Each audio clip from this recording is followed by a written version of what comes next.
엄마, 여기서 내려. 강원도 깊은 산속이었습니다. 하얀 눈이 끝없이 내리고 있었어요. 만수야, 여기가 어디니? 만수는 차가운 목소리로 말했어요. 엄마, 집에 올 생각도 하지 마. 순자의 눈이 커졌습니다. 뭐라고? 차 안에서 며느리 미주가 웃으며 말했어요. 그냥 여기서 죽어요. 돈은 우리가 잘 쓸게. 두 사람은 서로 보며 웃었습니다. 그리고 차는 떠나버렸어요. 눈 쌓인 산속에 홀로 남은 순자는 떨리는 손으로 주머니를 더듬었습니다. 그리고 작은 휴대폰을 꺼냈어요. 순자의 눈빛이 변했습니다. 30분이 지나고 만수 부부의 차가 미친 듯이 되돌아왔습니다. 이야기 시작 전에 구독, 좋아요와 함께 어디에서 보고 계신지도 댓글로 남겨주시면 반갑게 인사드리겠습니다. 강원도 깊은 산속이었어요. 하얀 눈이 끝없이 내리고 있었죠. 인적이 끊긴 산길 한가운데 한 할머니가 눈 위에 쓰러져 있었습니다. 박순자, 75살이었어요. 낡은 외투는 눈에 젖어 있었고 주름진 손은 차가운 눈을 움켜쥐고 있었죠. 그 순간 순자의 흐릿한 눈에서 눈물 한 방울이 흘러내렸어요. 이게 내 아들이 내게 한 일이구나. 순자의 떨리는 목소리가 눈보라 속에 사라졌습니다. 순자의 기억은 50년 전으로 거슬러 올라갔어요. 그때 순자는 25살이었습니다. 검은 상복을 입고 5살 배기 아들 만수의 손을 꼭 잡고 서 있었죠. 남편의 장례식이었어요. 결혼한 지 겨우 5년 만에 남편은 세상을 떠났습니다. 장례식장에는 사람들이 많았지만 순자는 외로웠어요. 시댁 식구들은 형편이 어렵다며 돌아섰고 친정 부모님도 이미 돌아가신 뒤였죠. 세상에 남은 건 아들 만수뿐이었습니다. 5살 만수는 무슨 일인지도 모른 채 엄마 치마폭을 붙들고 울고 있었어요. 엄마, 아빠 어디 갔어? 순자는 아들을 꼭 안아줬습니다. 아이의 작은 몸이 펄펄 끓는 것 같았어요. 순자는 아들의 귀에 대고 속삭였죠. 만수야, 엄마가 있잖니. 너만 믿고 살게. 엄마가 꼭 너 잘 키울게. 그날부터 순자의 고된 삶이 시작됐습니다. 새벽 4시면 순자는 일어났어요. 시장 좌판에 나가 채소를 팔았습니다. 한겨울에도 한여름에도 순자는 그 자리를 지켰죠. 손이 터지고 발이 부어도 참았어요. 하루 벌어 하루 먹고 사는 생활이었지만 순자는 아들 만수에게만큼은 끼니를 거르게 하지 않았습니다. 시장 일이 끝나면 식당으로 달려갔어요. 설거지를 했습니다. 기름때 묻은 그릇들을 하루 종일 닦았죠. 손에서 피가 났지만 순자는 장갑도 끼지 않고 일했어요. 시간이 아까웠거든요. 밤이 되면 건설 현장으로 갔습니다. 막노동이었어요. 남자들 틈에 섞여 벽돌을 날랐죠. 허리가 끊어질 것 같았지만 순자는 이를 악물었습니다. 내 아들은 공부시켜야 해. 대학까지 보내야 해. 그 생각 하나로 버텼어요. 어린 만수는 착했습니다. 초등학교에서 돌아오면 혼자 밥을 먹고 숙제를 했어요. 친구들이 놀러 가자고 해도 만수는 고개를 저었죠. 나 엄마 기다려야 돼. 밤늦게 돌아온 순자가 문을 열면 만수는 벌떡 일어나 엄마를 맞았습니다. 엄마 힘들지? 그러고는 작은 손으로 엄마의 어깨를 주물러 줬어요. 순자는 그럴 때마다 눈물이 났죠. 우리 만수, 엄마는 안 힘들어. 네가 있어서 행복해. 만수는 엄마 품에 안기며 말했습니다. 엄마, 나 커서 엄마한테 효도할 거야. 엄마 고생 안 시킬 거야. 순자는 아들의 머리를 쓰다듬으며 생각했어요. 이 아이만 잘 크면 돼. 이 아이만 잘 되면 내 인생은 성공한 거야. 세월이 흘렀습니다. 만수는 중학교를 졸업하고 고등학교에 입학했어요. 공부를 잘했죠. 순자는 과외비를 벌기 위해 더 많은 일을 했습니다. 밤을 새우는 날도 많았어요. 그리고 드디어 그날이 왔습니다. 만수가 대학 합격증을 들고 집에 뛰어들어왔어요. 엄마, 나 붙었어. 대학 붙었어. 순자는 그 자리에 주저앉아 울었습니다. 기쁨의 눈물이었어요. 20회 넘게 흘린 땀과 눈물이 보상받는 순간이었죠. 만수도 엄마 앞에 무릎을 꿇고 울었습니다. 엄마, 고마워. 엄마 아니었으면 나 이렇게 못됐어. 순자는 아들의 손을 꼭 잡았어요. 만수야, 엄마는 네가 행복하면 그걸로 충분해. 앞으로 내 인생 잘 살아. 만수는 고개를 끄덕이며 대답했습니다. 엄마, 나 꼭 효도할게. 엄마 고생한 거 다 갚을게. 그날 밤 순자는 행복했어요. 인생에서 가장 행복한 날이었죠. 하지만 그 행복은 오래가지 못했습니다. 다시 현재, 눈 쌓인 산속 쓰러져 있던 순자는 천천히 몸을 일으켰어요. 떨리는 손으로 외투 주머니를 더듬었죠. 그리고 작은 휴대폰을 꺼냈습니다. 순자의 눈빛이 변했어요. 슬픔도 절망도 아니었죠. 그것은 결연한 눈빛이었습니다. 순자는 휴대폰을 켜며 중얼거렸어요. 이제 끝을 보는구나. 만수가 대학을 졸업하고 취직을 한 지 3년이 지났어요. 어느 날 만수가 여자를 데리고 집에 왔습니다. 엄마, 소개할 사람이 있어. 순자는 앞치마를 벗으며 나왔어요. 만수 옆에는 화려한 옷을 입은 여자가 서 있었죠. 임미주, 28살이었습니다. 미주는 파마를 한 머리에 진한 화장을 하고 있었어요. 목에는 금목걸이가 반짝였고 손에는 명품 가방을 들고 있었죠. 순자는 그 모습을 보고 속으로 놀랐습니다. 저렇게 화려한 옷을 입고 우리 집안이랑은 안 맞는 것 같은데. 하지만 순자는 웃으며 다가갔어요. 어서 오세요. 만수가 자주 얘기했어요. 미주는 어색하게 웃으며 대답했습니다. 안녕하세요, 어머님. 그날 저녁 세 사람은 함께 저녁을 먹었어요.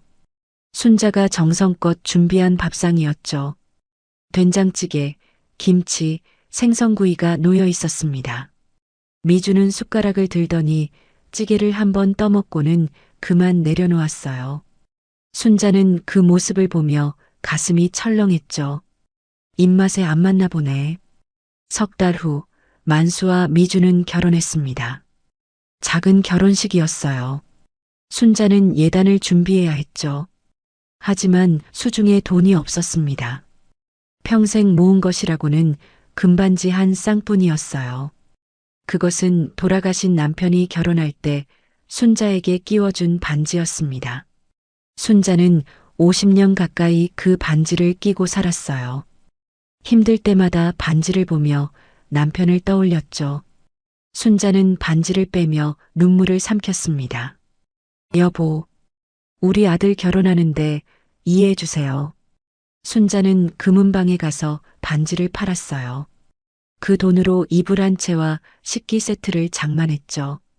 비싼 예단은 아니었지만 순자가 할 수 있는 최선이었습니다. 결혼식 날 미주의 어머니는 예단을 보고 코웃음을 쳤어요. 이게 뭐예요?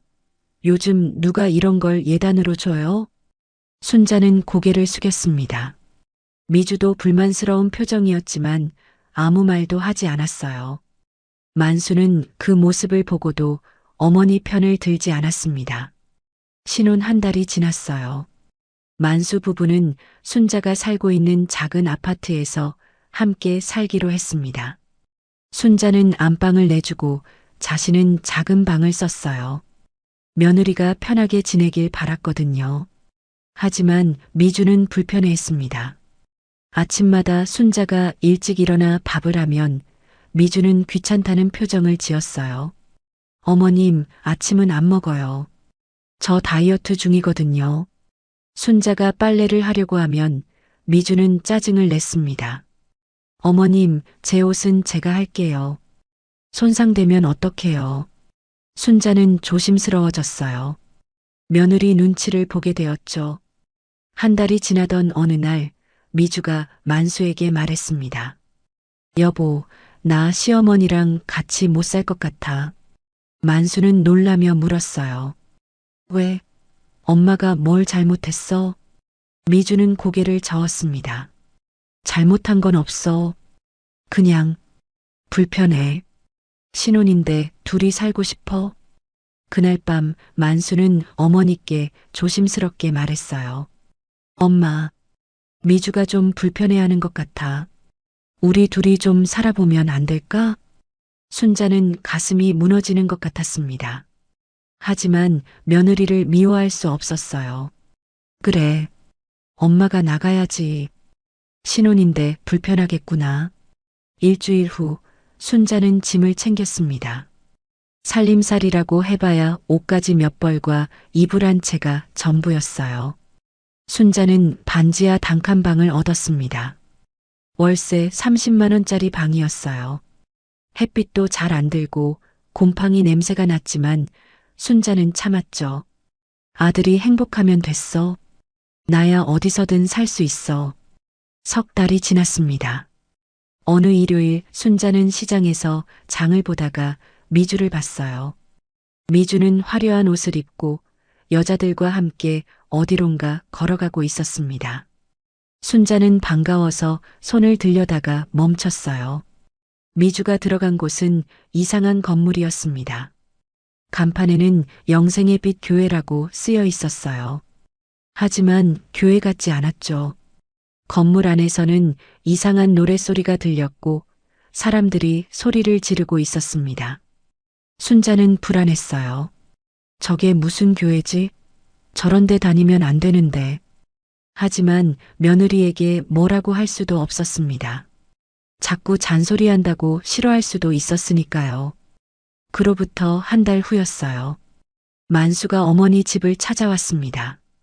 오랜만이었어요. 순자는 반가워서 얼른 문을 열었죠. 만수야, 어쩐 일이니? 하지만 만수의 표정은 밝지 않았습니다. 어색하게 웃으며 안으로 들어왔어요. 엄마, 그게... 순자는 차를 내오며 물었습니다. 무슨 일 있니? 얼굴이 안 좋네. 만수는 한참을 망설이다가 입을 열었어요. 엄마, 돈 좀 빌려줄 수 있어? 순자의 손이 멈췄습니다. 돈? 무슨 일인데?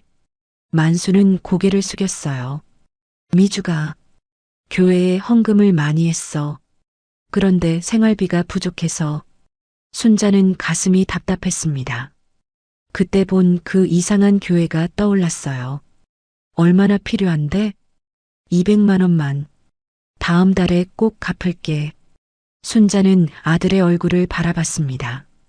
어릴 적 순자 어깨를 주물러 주던 착한 아들이었어요.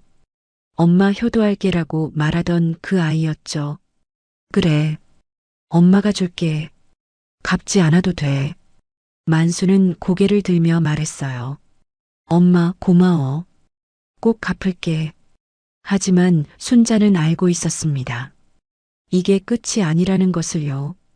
그리고 그 돈은 돌아오지 않을 거라는 것을. 만수가 돌아간 후 순자는 창밖을 바라보며 중얼거렸어요. 그래도 내 아들인데 도와줘야지.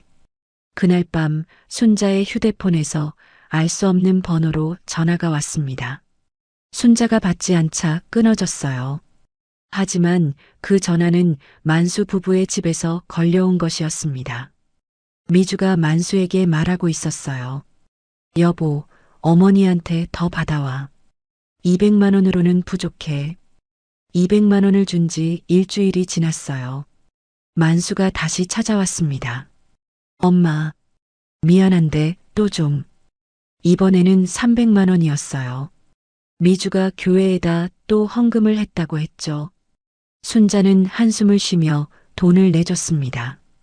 석 달 후 또 전화가 왔어요. 엄마, 차 할부금이 밀렸어. 500만 원만. 순자는 놀랐습니다. 차? 너희 차 샀니? 응. 미주가 출퇴근하는데 필요하다고 해서. 순자는 말없이 돈을 보냈어요. 그렇게 6달이 흘렀습니다. 만수는 한 달에 한 번씩 찾아왔어요. 돈을 계속 요구했어요. 처음에는 200만 원이었던 게 300만 원이 되고 500만 원이 되었죠. 순자의 통장 잔액은 눈에 띄게 줄어들었습니다. 평생 모은 돈 8천만 원이 어느새 3천만 원밖에 남지 않았어요. 어느 날 순자는 이웃 할머니를 만났습니다. 같은 동네에 사는 김할머니였어요. 순자와 나이가 비슷했고 오래전부터 알고 지내던 사이였죠. 김할머니는 순자의 얼굴을 보더니 한숨을 쉬었습니다. 순자야, 요새 안색이 왜 그래? 많이 힘들어 보이네. 순자는 괜찮다고 손을 저었어요.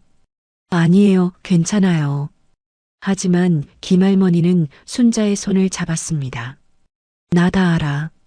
네가 아들한테 돈 계속 주고 있다는 거 동네에서 다 소문났어. 순자는 깜짝 놀랐어요. 어떻게? 김할머니는 안타까운 표정을 지었습니다. 순자야, 네가 너무 많이 준다. 자식한테 주는 것도 한도가 있어야지. 이러다가 너 노후 자금 다 떨어져. 순자는 고개를 숙였어요. 그래도 제 자식인데요. 힘들다는데 어떻게 외면해요. 김할머니는 한숨을 쉬었습니다. 내가 봐도 그 며느리가 문제야. 요새 명품백 들고 다니던데? 그러면서 시어머니한테 돈 뜯어내는 거야? 순자는 아무 말도 하지 못했어요. 몇 달이 지났습니다. 만수 부부의 생활은 점점 화려해졌어요. 어느 날 순자는 아들 집 앞을 지나가다가 새 차가 서 있는 걸 봤습니다. 외제차였어요. 순자는 가슴이 철렁했죠. 저런 비싼 차를 내가 준 돈으로 산 건가? 미주는 명품백을 들고 다녔습니다.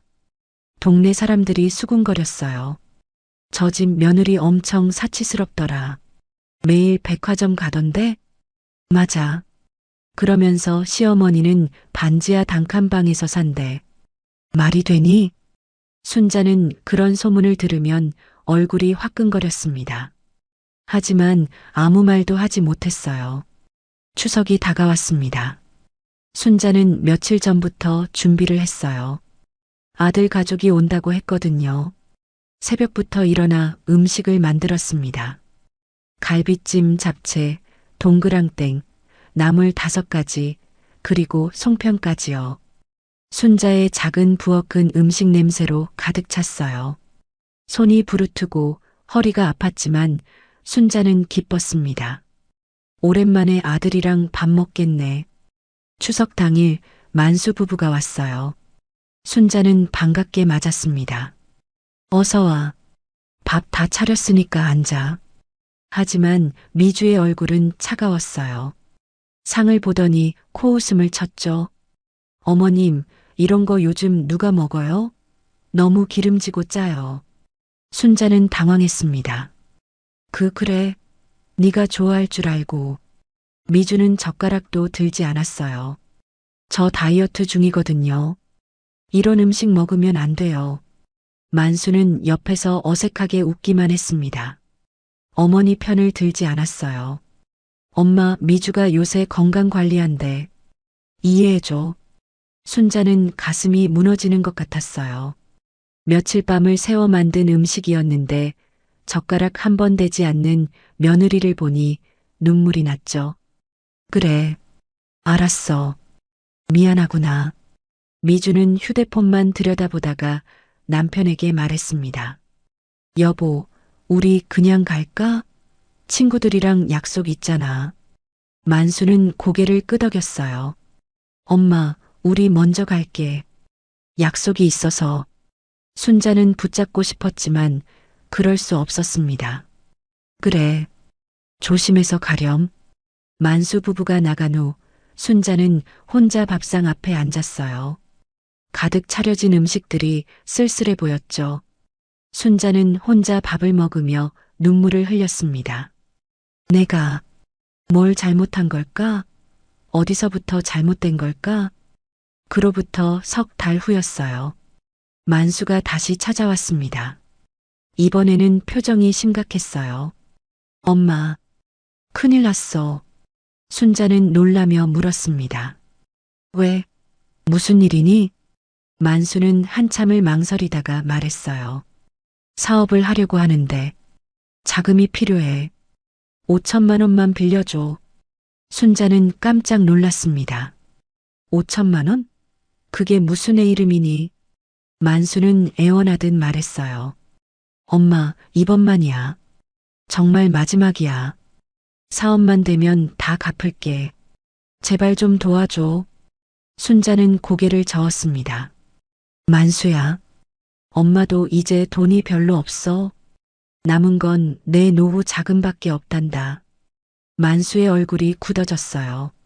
엄마, 정말 안 되는 거야? 순자는 눈물을 흘리며 말했습니다. 만수야, 엄마가 너한테 지금까지 얼마를 줬는지 아니? 거의 6천만 원이야. 이제 정말 더 이상은 없어. 만수는 아무 말도 하지 않았어요. 그냥 일어나서 나가버렸죠. 순자는 그 뒷모습을 보며 중얼거렸습니다. 미안하다. 엄마가 미안해. 하지만 순자는 알고 있었어요. 이제 뭔가 달라질 거라는 것을요. 좋지 않은 방향으로요.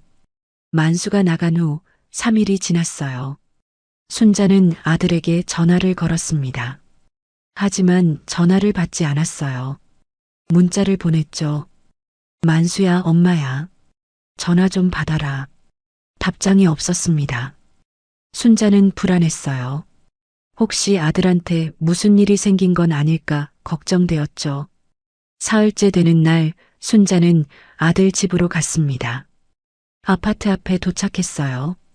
순자는 떨리는 손으로 초인종을 눌렀죠. 딩동. 안에서 인기척이 들렸습니다. 분명 누군가 있었어요. 순자는 다시 초인종을 눌렀죠. 딩동, 딩동. 하지만 문은 열리지 않았습니다. 순자는 문 앞에서 소리쳤어요. 만수야, 엄마야, 문 좀 열어줘. 그때였습니다. 문 안쪽에서 작은 목소리가 들렸어요. 미주의 목소리였죠. 쉿, 조용히 해. 나가지 말고. 그리고 만수의 목소리도 들렸습니다. 그래도 엄만데. 미주가 짜증 섞인 목소리로 말했어요. 이제 쥐어짤 게 없잖아. 왜 문 열어? 귀찮게. 순자는 그 자리에 얼어붙었습니다. 쥐어짤 게 없다고? 순자의 가슴이 무너지는 것 같았어요. 문 하나를 사이에 두고 아들은 어머니를 외면하고 있었죠. 순자는 문 앞에 한참을 서 있었습니다. 하지만 문은 끝내 열리지 않았어요. 순자는 천천히 계단을 내려갔습니다. 눈물이 흘렀지만 닦지 않았어요. 한 달이 지났습니다. 순자의 생일이었어요. 순자는 새벽부터 일어나 휴대폰을 들여다봤습니다. 혹시 아들에게 연락이 왔을까 싶어서요. 하지만 문자도 전화도 없었어요. 순자는 혼자 미역국을 끓였습니다. 작은 냄비에 미역을 넣고 참기름을 두르고 국물을 부었어요. 미역국 냄새가 방 안에 퍼졌습니다. 순자는 상을 차리고 앉았어요. 혼자였죠. 만수야. 그래도 엄마 생일인데 오지도 않는구나. 순자는 밥을 한 숟갈 떠서 입에 넣었습니다. 하지만 목이 메어서 삼킬 수가 없었어요. 식탁 옆에는 만수의 어린 시절 사진이 놓여 있었습니다. 초등학교 입학식 때 찍은 사진이었어요. 새 책가방을 메고 활짝 웃고 있는 만수의 모습이었죠. 순자는 사진을 쓰다듬었습니다. 네가 이렇게 자라서 이렇게 될 줄은 몰랐구나. 순자는 그날 하루 종일 집 안에만 있었어요. 혹시나 아들이 연락할까 싶어서요. 하지만 연락은 오지 않았죠. 저녁이 되어서야 이웃 김할머니가 떡을 들고 찾아왔습니다. 순자야, 오늘 내 생일이잖아. 떡 좀 해왔어. 순자는 눈물을 보이지 않으려고 애썼어요. 고마워요. 김할머니는 순자의 손을 잡았습니다. 아들한테 연락 왔어? 순자는 고개를 저었어요. 김할머니는 한숨을 쉬었습니다. 그 녀석이 어떻게 어머니 생일을 잊어버릴 수가 있니? 석 달이 지났어요. 어느 날 순자는 시장에 갔다가 동네 아주머니를 만났습니다. 순자 씨, 요 며칠 전에 아들 봤어요. 순자는 깜짝 놀랐어요. 만수를요? 어디서요? 아주머니는 미안한 표정을 지었습니다. 백화점 앞에서요. 며느리랑 같이 나오더라고요. 제가 인사하려고 손 흔들었는데. 그래서요? 아주머니는 말을 이었어요. 저를 못 본 척하고 지나가던데요. 며느리가 뭐라고 하더니 둘이 황급히 돌아서서 가버렸어요. 순자는 아무 말도 할 수 없었습니다. 순자는 집으로 돌아와 주저앉았어요. 설날이었어요. 순자는 아침 일찍 일어나 차례상을 차렸습니다. 비록 혼자였지만 돌아가신 남편을 위해 상을 차렸어요. 차례를 지내고 나서 순자는 휴대폰을 들었습니다. 용기를 내서 아들에게 전화를 걸었어요. 신호가 갔습니다. 한 번, 두 번, 세 번. 고객님께서 전화를 받지 않습니다. 순자는 문자를 보냈어요. 만수야, 엄마야. 설날인데 얼굴 한번 보자. 엄마가 밥 차려놨어. 문자를 보낸 후 순자는 하루 종일 기다렸습니다. 하지만 답장은 오지 않았어요. 저녁이 되었습니다. 순자는 혼자 떡국을 끓여 먹었어요. 텔레비전에서는 명절 특집 프로그램이 나오고 있었죠. 온 가족이 모여 웃고 떠드는 모습이었습니다. 순자는 텔레비전을 껐어요. 볼 수가 없었죠. 1년이 지났습니다. 그동안 만수에게서는 단 한 번도 연락이 오지 않았어요. 순자는 점점 말수가 줄어들었습니다. 이웃들과 마주쳐도 어색하게 웃기만 했어요. 마음속으로는 계속 생각했죠. 내가 뭘 잘못했을까? 돈을 안 준 게 잘못이었을까? 어느 날 밤 순자는 오래된 상자를 꺼냈습니다. 그 안에는 옛날 서류들이 들어 있었어요. 순자는 낡은 종이 한 장을 꺼냈습니다. 땅 문서였어요. 젊은 시절 남편이 살아있을 때 어렵게 산 땅이었습니다. 강북의 한 구석, 아무도 관심 없던 땅이었죠. 순자는 그 땅을 팔지 않고 지금까지 가지고 있었어요. 순자는 문서를 들여다보며 중얼거렸습니다. 이게 남아 있었구나. 그리고 생각했어요. 이 땅이라도 있어서 다행이야. 내 노후는 내가 책임져야지. 순자는 서류를 다시 상자에 넣었습니다. 그리고 창밖을 바라보며 혼잣말을 했어요. 이런 애가 진짜 내가 키운 아들인가. 순자의 눈에서 눈물이 흘렀습니다. 하지만 순자는 알지 못했어요. 이것이 끝이 아니라는 것을요. 그리고 앞으로 더 큰 일들이 기다리고 있다는 것을. 시간이 흘렀습니다. 봄이 지나고 여름이 왔어요. 여름이 가고 가을이 왔죠. 가을이 지나고 겨울이 왔습니다. 그렇게 1년, 2년, 3년. 세월이 흘러갔어요. 순자는 여전히 반지하 단칸방에 살고 있었습니다. 아들에게서는 여전히 연락이 없었어요. 순자는 혼자 살아갔죠. 어느 봄날이었어요. 순자는 우편함에서 등기 우편물 하나를 발견했습니다. 구청에서 온 것이었어요. 순자는 떨리는 손으로 편지를 뜯었습니다. 토지 보상금 지급 안내. 순자는 놀라서 편지를 다시 읽었어요. 젊은 시절 산 강북의 그 땅이 개발지역으로 지정되었다는 내용이었습니다. 그리고 보상금을 지급한다는 것이었죠. 보상금 액수를 보고 순자는 깜짝 놀랐어요. 15억 원이었습니다. 순자는 믿을 수가 없었어요. 이게 정말인가? 순자는 구청에 갔습니다. 담당 공무원이 친절하게 설명해 줬어요. 할머니, 그 땅이 역세권 개발 지역에 포함됐어요. 지하철역이 들어서거든요. 축하드립니다. 순자는 그 자리에서 한참을 멍하니 서 있었습니다. 남편이 하늘에서 도와준 건가? 한 달 후 순자는 통장에 15억 원이 들어온 걸 확인했어요. 순자는 어떻게 해야 할지 몰랐습니다. 평생 이런 큰 돈을 만져본 적이 없었거든요. 그때 부동산 중개소 사장이 찾아왔어요. 50대 중반의 남자였죠. 할머니, 축하드려요. 소문 들었어요. 순자는 조심스럽게 물었습니다. 이 돈을 어떻게 하면 좋을까요? 부동산 사장이 웃으며 말했어요. 할머니, 이 돈 잘 굴리시면 더 불릴 수 있어요. 제가 좋은 물건 하나 소개해 드릴까요? 사장은 역 앞 작은 상가 건물을 보여줬습니다. 8억 원짜리 건물이었어요. 1층에는 편의점과 치킨집이 있었고 2층에는 작은 사무실들이 있었죠. 이 건물 사시면 매달 월세가 들어와요.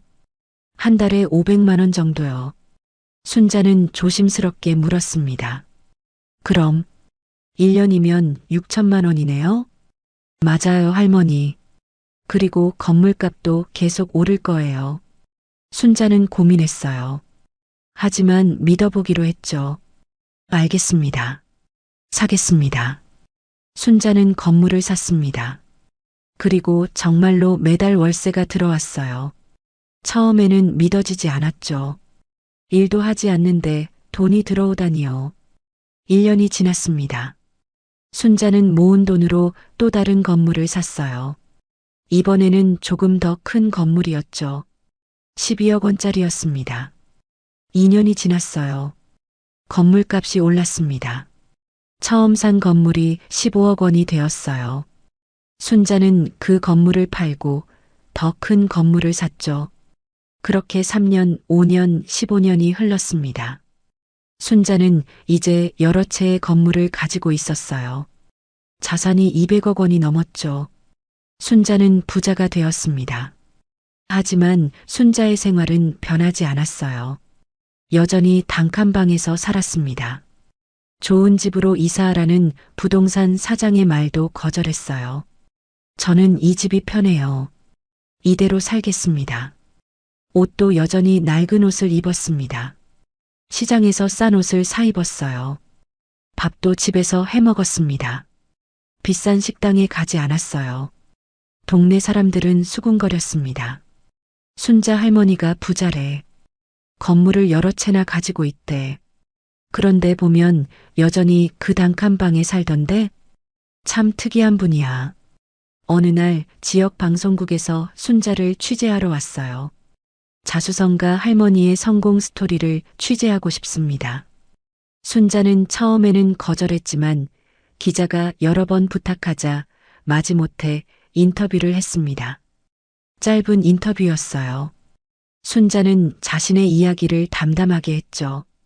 젊은 시절 남편이 사둔 땅이 개발되어서 운이 좋았습니다. 그 돈을 잘 굴려서 여기까지 왔습니다. 그 인터뷰는 지역 뉴스에 잠깐 나왔어요. 그 시각 다른 곳에서는 다른 일들이 벌어지고 있었습니다. 만수 부부는 힘든 시간을 보내고 있었어요. 만수가 시작한 사업은 실패했습니다. 투자한 돈을 모두 날렸어요. 빚만 남았죠. 미주는 매일 화를 냈습니다. 당신 때문에 우리가 이렇게 됐어. 만수는 할 말이 없었어요. 외제차는 팔았습니다. 아파트도 경매로 넘어갔어요. 만수 부부는 작은 월세방으로 이사했죠. 만수는 일용직 일을 했습니다. 건설 현장에서 막노동을 했어요. 미주는 식당에서 설거지를 했죠. 예전에 화려했던 모습은 온데간데 없었습니다. 어느 날 저녁 미주는 텔레비전을 보고 있었어요. 지역 뉴스가 나오고 있었습니다. 그때 한 할머니의 얼굴이 화면에 나왔어요. 미주는 눈을 크게 떴습니다. 여보, 여보, 저 사람 좀 봐. 만수가 황급히 다가왔어요. 왜 그래? 미주는 텔레비전을 가리켰습니다. 저 사람, 어머니 아냐? 화면에는 순자가 나오고 있었어요. 자막이 떴죠. 자수성가 할머니 박순자 씨, 자산 200억 원 이상 보유. 만수는 그 자리에 주저앉았습니다. 엄마가 부자가 됐다고? 미주는 남편을 바라보며 말했어요. 이거 큰일 났는데? 두 사람의 눈빛이 변했습니다. 뉴스가 나간 지 일주일이 지났어요. 어느 토요일 아침이었습니다. 순자는 집에서 청소를 하고 있었어요. 그때 현관문을 두드리는 소리가 들렸죠. 똑똑똑. 순자는 문을 열었습니다. 그리고 그 자리에서 얼어붙었어요. 문 앞에 만수가 서 있었습니다. 15년 만이었어요. 만수는 많이 늙어 있었습니다. 머리에는 흰머리가 절반이었고 얼굴에는 주름이 깊게 패여 있었어요. 옷도 낡아 보였죠. 만수는 순자를 보자마자 그 자리에 무릎을 꿇었습니다. 엄마. 순자는 아무 말도 할 수 없었어요. 만수는 고개를 숙이고 울었습니다. 엄마 미안해. 정말 미안해. 순자의 눈에서도 눈물이 흘렀어요. 10년이라는 세월이 한순간에 밀려왔죠. 만수야. 만수는 계속 울었습니다. 엄마, 우리가 미쳤었어. 정말 미쳤었어. 돈 때문에. 엄마를 버렸어. 용서해줘, 엄마. 제발 용서해줘. 그때 계단 위에서 미주가 내려왔어요. 미주도 많이 변해 있었습니다. 예전의 화려함은 온데간데 없었어요. 얼굴에는 화장기가 없었고 옷도 평범했죠. 미주는 순자 앞에 무릎을 꿇었습니다. 어머님, 정말 죄송합니다. 미주도 울었어요. 제가 철이 없었어요. 어머님을 힘들게 해드렸어요. 용서해 주세요. 순자는 그 모습을 보며 가슴이 무너지는 것 같았습니다. 내 아들이 이렇게까지. 순자는 두 사람을 일으켜 세웠어요. 일어나거라. 일어나. 순자는 두 사람을 집 안으로 들였습니다. 작은 방이었지만 세 사람이 앉을 수는 있었어요. 순자는 차를 내왔습니다. 손이 떨렸어요. 만수가 말했습니다. 엄마, 우리 너무 잘못했어. 15년 동안 엄마 생각 안 한 날이 없었어. 미주도 고개를 숙이며 말했어요. 어머님, 저희가 사업 실패하고 다 잃었어요. 그제야 어머님이 얼마나 소중한 분인지 알았어요. 순자는 가만히 듣고 있었습니다. 만수가 계속 말했어요. 엄마, 우리 다시 시작하고 싶어? 이번엔 정말 달라질게. 제대로 효도할게. 순자는 마음이 흔들렸습니다. 그래도 내 자식인데 15년 동안 버려졌던 기억이 떠올랐어요. 혼자 울던 생일날들이, 혼자 먹던 명절 밥상들이 생각났죠. 하지만 순자는 또 생각했습니다. 그래도 피는 물보다 진하다고. 한 번만 더 기회를 줘볼까? 며칠 후 이웃 김할머니가 찾아왔어요. 순자야, 아들이 다시 왔다며?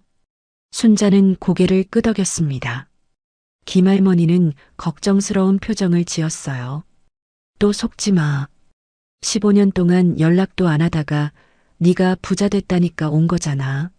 순자는 대답했습니다. 알아요. 그래도 한 번만 더 기회를 주고 싶어요. 김할머니는 한숨을 쉬었어요. 순자야, 네가 또 다치면 어떡해. 순자는 쓸쓸하게 웃었습니다. 그래도요. 제 자식인걸요. 순자는 조심스럽게 만수를 돕기 시작했어요. 처음에는 작은 것부터였습니다. 한 달 생활비로 200만 원을 줬어요. 만수는 감사하다며 고개를 숙였죠. 엄마 고마워. 꼭 잘 쓸게. 다음 달 미주가 아파서 병원에 갔다고 했습니다. 순자는 병원비로 300만 원을 줬어요. 석 달 후 만수가 취직을 한다며 정장이 필요하다고 했습니다. 순자는 100만 원을 줬어요. 만수는 매번 고맙다고 했습니다. 그리고 정말 달라진 것처럼 보였어요. 주말마다 순자를 찾아왔습니다. 엄마, 내가 청소해 줄게. 만수는 순자의 작은 방을 청소했어요. 걸레질도 하고 화장실도 닦았죠. 미주도 반찬을 만들어 왔습니다. 어머님, 제가 만든 거예요. 드셔보세요. 순자는 그 모습을 보며 조금씩 마음을 열었어요. 이번엔 정말 달라진 것 같아. 6달이 지났습니다. 만수는 정말로 달라진 것처럼 보였어요. 매주 토요일마다 어김없이 찾아왔습니다. 순자와 함께 식사를 하고 이야기를 나눴어요. 엄마, 요즘 건강은 어때? 괜찮아. 네가 이렇게 챙겨주니까 좋구나. 만수는 웃으며 말했습니다. 엄마, 앞으로 계속 잘할게. 이제 안 떠날 거야. 순자는 행복했어요. 오랜만에 느끼는 행복이었죠. 내 아들이 돌아왔어. 정말 달라졌어. 순자는 그렇게 믿고 싶었습니다. 하지만 순자가 모르는 일들이 있었어요. 어느 날 미주는 혼자 구청에 갔습니다. 건물 등기부등본을 떼려고 하는데요. 담당 직원이 물었어요. 소유주 성함이 어떻게 되시나요? 박순자요. 제 시어머니예요. 직원은 서류를 출력해 줬습니다. 미주는 그 서류를 받아들고 밖으로 나왔어요. 그리고 꼼꼼히 읽었죠. 건물 5채가 모두 순자 명의로 되어 있었습니다. 시가총액이 200억 원이 넘었어요. 미주는 서류를 가방에 넣으며 중얼거렸습니다. 이게 다 우리 거야. 미주는 차에 타서 남편에게 전화를 걸었어요. 여보, 확인했어. 건물 5채, 총 200억 원 넘어. 전화기 너머로 만수의 목소리가 들렸습니다. 그래, 그럼 계획대로 진행하자. 미주는 웃으며 대답했어요. 알았어. 조금만 더 기다려. 조금만 더 착하게 굴면 돼. 전화를 끊고 미주는 창밖을 바라보며 생각했습니다. 조금만 더 참으면 저 할망구 재산이 다 우리 거야. 6달이 더 지났어요. 어느 날 만수가 또 찾아왔습니다. 하지만 이번에는 표정이 달랐어요. 어딘가 초조해 보였죠. 엄마 있잖아. 순자는 차를 내오며 물었습니다. 왜 그러니? 무슨 일 있어? 만수는 한참을 망설이다가 입을 열었어요. 사업을 다시 시작하려고 해. 이번엔 진짜 잘할 수 있을 것 같아. 순자는 불안한 마음이 들었습니다. 사업? 만수가 말을 이었어요. 응. 친구가 좋은 사업 아이템이 있대. 2천만 원만 있으면 시작할 수 있어. 순자는 고개를 저었습니다. 만수야, 엄마가 지금까지 너한테 많이 줬잖니. 이제는 만수의 얼굴이 굳어졌어요. 엄마, 2천만 원이 뭐가 대수야? 엄마 건물이 몇 채인데. 순자는 가슴이 철렁했습니다. 만수야, 그렇다고. 함부로 쓸 수 없어. 만수는 짜증을 냈어요. 엄마는 매달 월세가 얼마나 들어오는데 2천만 원 정도는 줄 수 있잖아. 순자는 처음 듣는 목소리였습니다. 예전에 착한 만수가 아니었어요.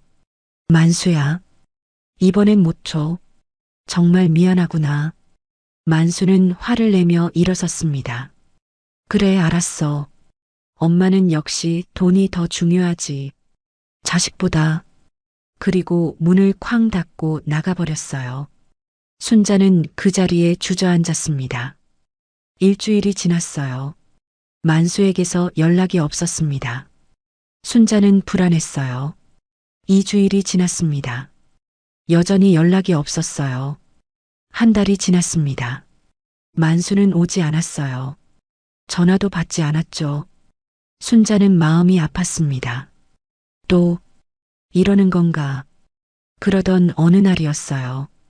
순자는 길을 걷다가 계단에서 미끄러졌습니다. 팔을 짚으면서 넘어졌는데 손목이 삐끗했어요. 아이고. 동네 사람들이 순자를 병원으로 데려갔습니다. 의사 선생님은 엑스레이를 찍어보더니 말했어요. 손목뼈에 금이 갔어요. 입원해서 치료받으셔야 할 것 같은데요. 순자는 입원했습니다. 병실에 누워서 순자는 아들에게 전화를 걸었어요. 고객님께서 전화를 받지 않습니다. 순자는 문자를 보냈습니다. 만수야, 엄마 다쳐서 병원에 입원했어. 한번 와줄 수 있니? 하지만 답장은 오지 않았어요. 순자는 이틀을 입원했습니다. 그동안 아들에게서는 단 한 번도 연락이 오지 않았어요. 병문안도 오지 않았죠. 순자는 혼자 퇴원 수속을 밟았습니다. 깁스를 한 손으로 짐을 들고 택시를 타고 집으로 돌아왔어요. 집에 도착해서 순자는 한참을 울었습니다. 또 똑같아졌어. 다음 날 순자는 법률사무소를 찾아갔어요. 간판에는 김준수 법률사무소라고 쓰여 있었습니다. 순자는 떨리는 마음으로 안으로 들어갔어요. 40대 중반으로 보이는 남자가 일어나 인사했습니다. 어서 오세요. 김준수 변호사입니다. 순자는 자리에 앉았어요. 저 상담 좀 하고 싶어서요. 김준수 변호사는 친절하게 물었습니다. 무슨 일로 오셨어요?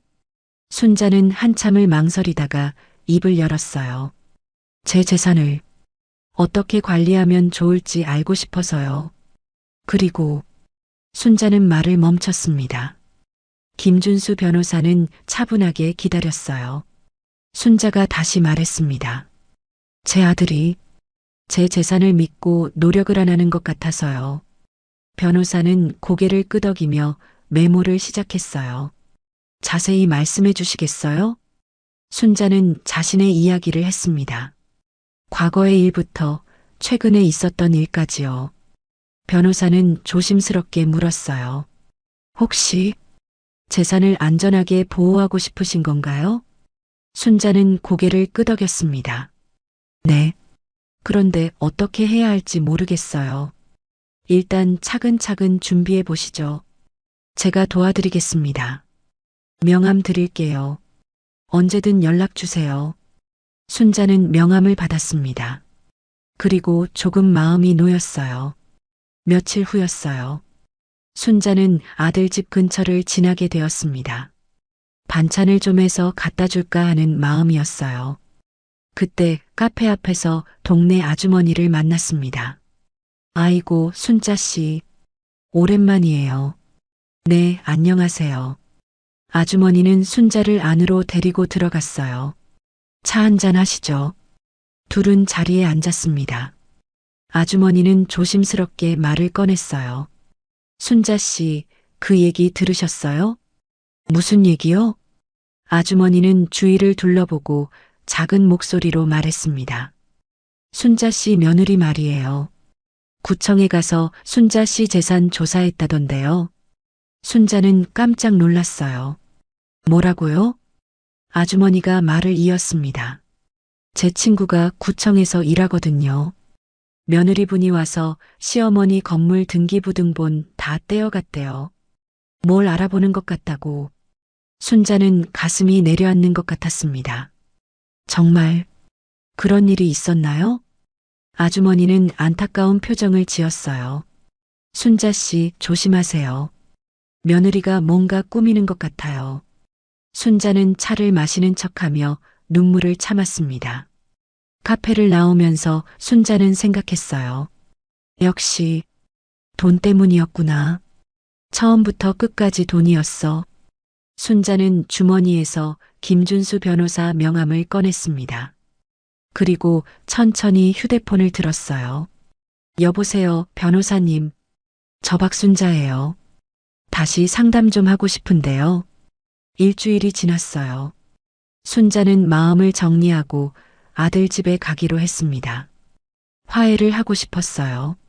순자는 새벽부터 일어나 반찬을 만들었습니다. 만수가 어릴 적 좋아하던 장조림을 끓였어요. 콩나물 무침도 만들고 멸치볶음도 했죠.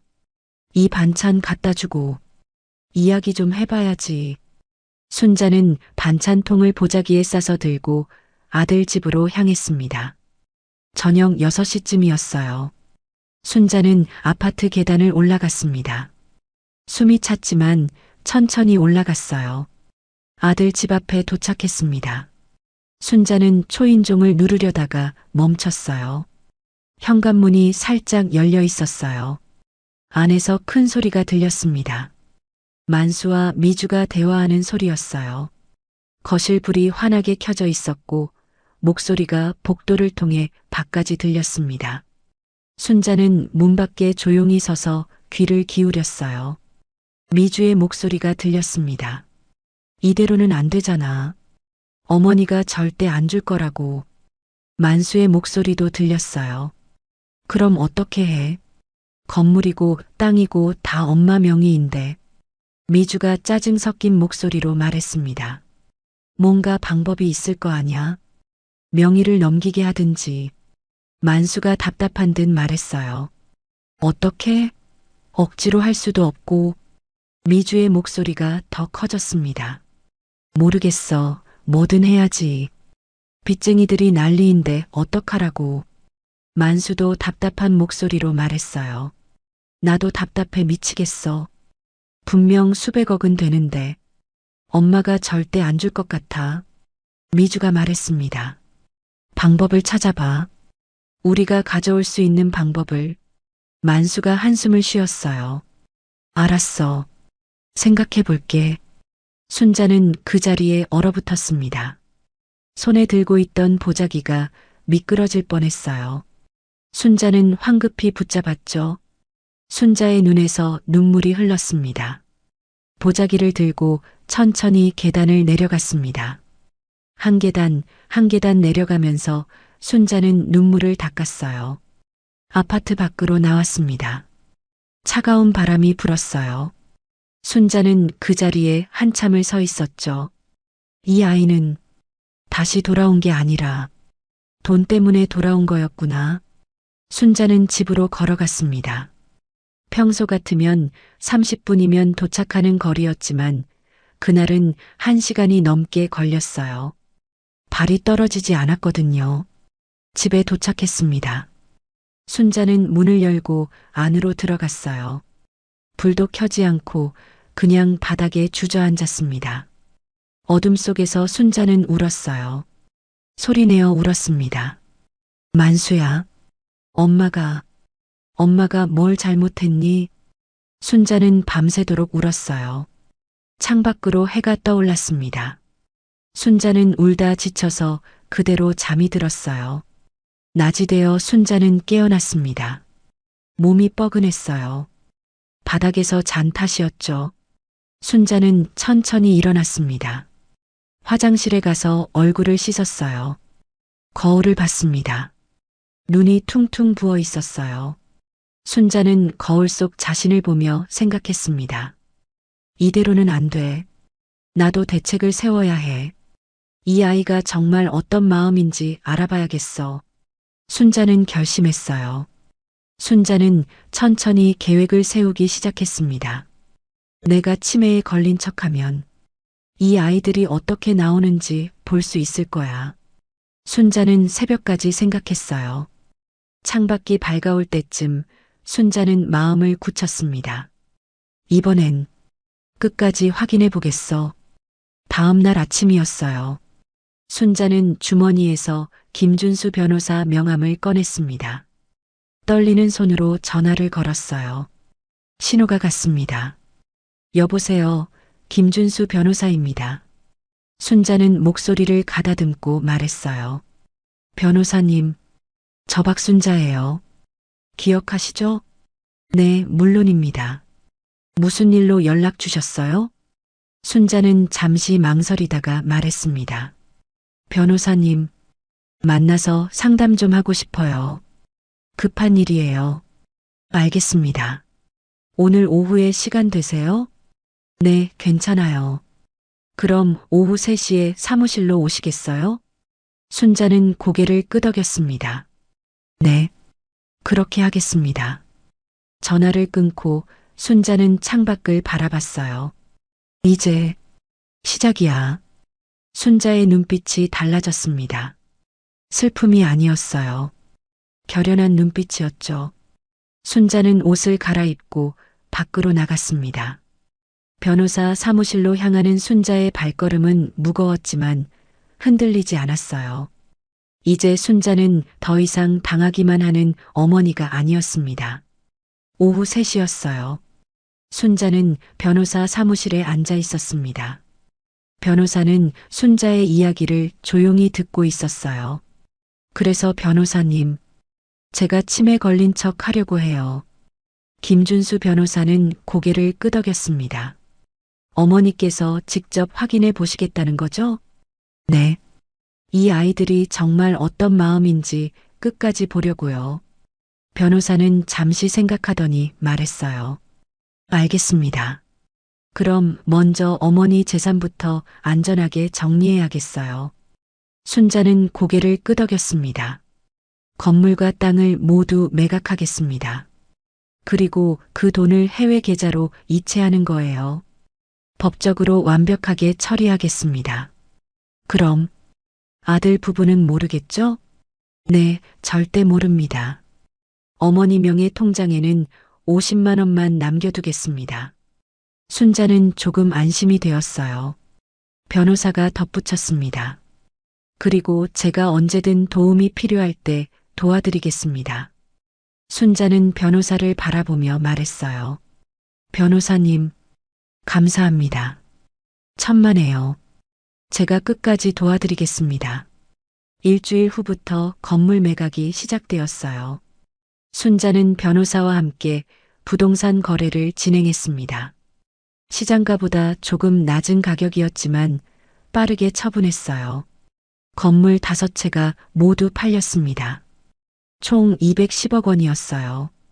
그 돈은 모두 해외은행으로 이체되었습니다. 순자명의 통장에는 50만 원만 남았어요. 만수 부부는 전혀 몰랐습니다. 2주일이 지났어요. 순자는 연기를 시작했습니다. 처음에는 작은 것부터였어요. 순자는 시장에 갔습니다. 그리고 길을 헤맸어요. 여기가 어디지? 집이 어디더라? 동네 사람들이 순자를 발견했습니다. 순자 씨, 괜찮아요? 집이 저쪽인데 왜 여기 계세요? 순자는 어리둥절한 표정을 지었어요. 아, 집이 어디더라? 나 집에 가야 하는데. 사람들은 순자를 집까지 데려다 줬습니다. 그 소문은 금방 퍼졌어요. 며칠 후 만수가 찾아왔습니다. 엄마, 요즘 좀 이상하다던데? 순자는 만수를 보더니 같은 말만 반복했어요. 만수야, 밥은 먹었니? 그리고는 5분 후 다시 밥 먹었어?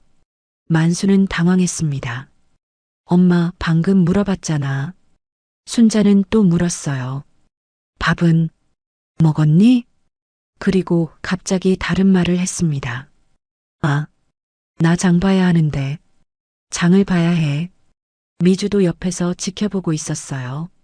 두 사람은 서로 눈빛을 교환했습니다. 만수가 조심스럽게 물었어요. 엄마, 병원 가볼까? 검사 좀 해보자. 순자는 고개를 저었습니다. 괜찮아. 나 괜찮아. 집에 가야 해. 순자는 이미 집에 있었지만 집에 가야 한다고 계속 말했어요. 만수 부부는 집 밖으로 나왔습니다. 미주가 남편에게 속삭였어요. 여보, 이거 치매 같은데?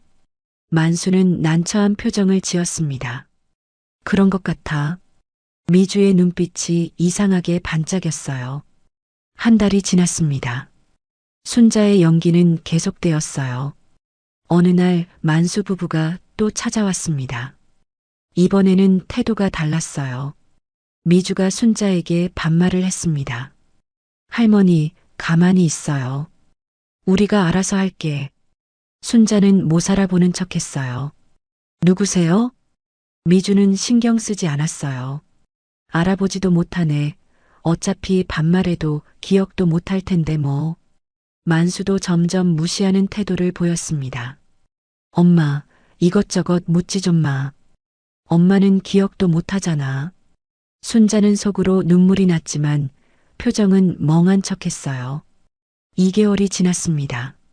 미주의 태도는 점점 더 노골적으로 변했어요. 어느 날 미주는 순자 앞에서 큰 소리로 말했습니다. 이 할망구가 언제까지 살 거야? 우리만 고생하네. 순자는 가만히 앉아 있었어요. 만수는 옆에서 아무 말도 하지 않았습니다. 미주를 말리지도 않았어요. 오히려 동조했습니다. 그러게. 빨리 좀. 만수는 말을 멈췄지만 무슨 뜻인지 알 수 있었어요. 3개월이 지났습니다. 어느 날 미주는 순자의 뺨을 때렸어요. 똑바로 좀 앉아 있어. 짜증나게 진짜. 순자의 뺨이 빨갛게 부어올랐습니다. 만수는 옆에서 보고만 있었어요. 미주야, 그냥 놔둬. 네 손만 아파. 순자는 눈물을 흘렸습니다. 이번에는 연기가 아니었어요. 진짜 눈물이었죠. 하지만 순자는 참았습니다. 조금만 더 견디자. 그날 밤 순자는 김준수 변호사에게 전화했어요. 변호사님, 제가 신호 보내면 바로 오실 수 있죠? 김민수 변호사는 확실하게 대답했습니다. 물론입니다. 어머니가 어디 계시든 제가 찾아가겠습니다. 걱정 마세요. 순자는 조금 안심했어요. 고맙습니다. 전화를 끊고 순자는 창밖을 바라봤습니다. 겨울이 다가오고 있었어요. 순자는 중얼거렸습니다. 이제 곧 끝이 나겠지. 순자는 알고 있었어요. 아들 부부가 곧 큰 결정을 할 거라는 것을요. 그리고 그때가 진짜 시험의 순간이라는 것을. 순자는 각오를 단단히 했습니다. 겨울이 왔습니다. 어느 추운 토요일 아침이었어요. 만수가 순자를 찾아왔습니다. 엄마, 오늘 좋은데 구경 가자. 순자는 멍한 표정으로 고개를 끄덕였어요. 좋은데? 어디 가는데? 미주도 함께 왔습니다. 경치 좋은데 갈 거야. 오늘이면 드디어 끝나는구나. 그동안 너무 지겨웠어. 두 사람은 순자를 차에 태웠어요. 차는 서울을 벗어나 강원도로 향했습니다. 2시간을 달렸어요. 차는 점점 깊은 산속으로 들어갔습니다. 눈이 내리기 시작했어요. 하얀 눈이 창문을 때렸죠. 순자는 창밖을 바라봤습니다. 이제 시작이구나. 순자의 주머니 속에는 작은 휴대폰이 숨겨져 있었어요. 차는 인적이 끊긴 산길에 멈췄습니다. 주위에는 아무도 없었어요. 눈만 하얗게 쌓여 있었죠. 만수가 차에서 내렸습니다. 엄마, 내려. 순자는 천천히 차에서 내렸어요. 차가운 바람이 얼굴을 때렸습니다. 순자는 몸을 떨었어요. 만수야, 여기가 어디니? 만수는 순자를 보며 말했습니다. 차가운 목소리였어요. 엄마, 집에 찾아올 생각하지 마. 순자는 놀란 척했습니다. 뭐라고? 만수야. 미주가 차 안에서 내려와 웃으며 말했어요. 그냥 여기서 죽어요. 돈은 우리가 잘 쓸게. 두 사람은 서로 보며 웃었습니다. 그리고 다시 차에 탔어요. 만수는 망설임 없이 시동을 걸었습니다. 차가 출발했어요. 순자는 그 자리에 홀로 남았습니다. 슬픔이 복받쳐 올라 주저앉고 말았어요. 눈이 점점 더 세게 내렸어요. 순자는 주머니에서 휴대폰을 꺼냈어요. 떨리는 손으로 버튼을 눌렀습니다. 미리 설정해둔 번호로 신호가 갔어요. 그리고 순자는 반대편 숲길을 바라봤습니다. 잠시 후 차 한 대가 나타났어요. 김준수 변호사의 차였습니다. 차가 멈추고 변호사가 내렸어요. 어머니, 제가 왔습니다. 순자는 그제야 힘이 풀렸습니다. 변호사가 순자를 부축해 차에 태웠어요. 어머니, 괜찮으세요? 순자는 고개를 끄덕였습니다. 네, 괜찮아요. 제가 지금 전화하겠습니다. 김준수 변호사는 만수에게 전화를 걸었습니다. 신호가 갔어요.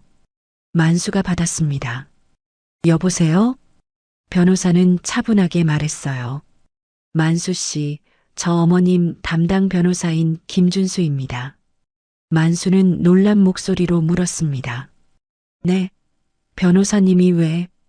변호사가 말을 이었어요. 어머니 재산 말입니다. 한 푼도 없습니다. 네, 무슨 소리예요? 몇 달 전에 모두 처분하셨습니다. 건물, 땅, 주식 모두요. 어머니 통장에는 50만 원밖에 남지 않았습니다. 전화 너머로 미주의 비명소리가 들렸어요. 뭐라고? 만수의 목소리가 떨렸습니다. 그럼 우리는? 김민수 변호사는 차갑게 말했어요. 어머니를 찾아보시는 게 좋을 겁니다. 전화가 끊어졌습니다. 30분이 지났어요. 김준수 변호사의 차는 조금 떨어진 안 보이는 곳에 정차해 있었습니다. 순자는 차 안에서 창밖을 바라보고 있었어요. 그때였습니다. 만수 부부의 차가 미친 듯이 되돌아왔어요. 차가 급브레이크를 밟으며 멈췄습니다. 만수와 미주가 차에서 뛰어내렸어요. 엄마, 엄마. 두 사람은 미친 듯이 순자를 찾아 헤맸습니다. 미주가 소리쳤어요. 할망구, 어디 갔어? 만수도 눈 쌓인 곳을 뒤지며 외쳤습니다. 엄마, 진짜 죽은 거야. 잠시 후 두 사람은 순자가 없다는 것을 확인했어요.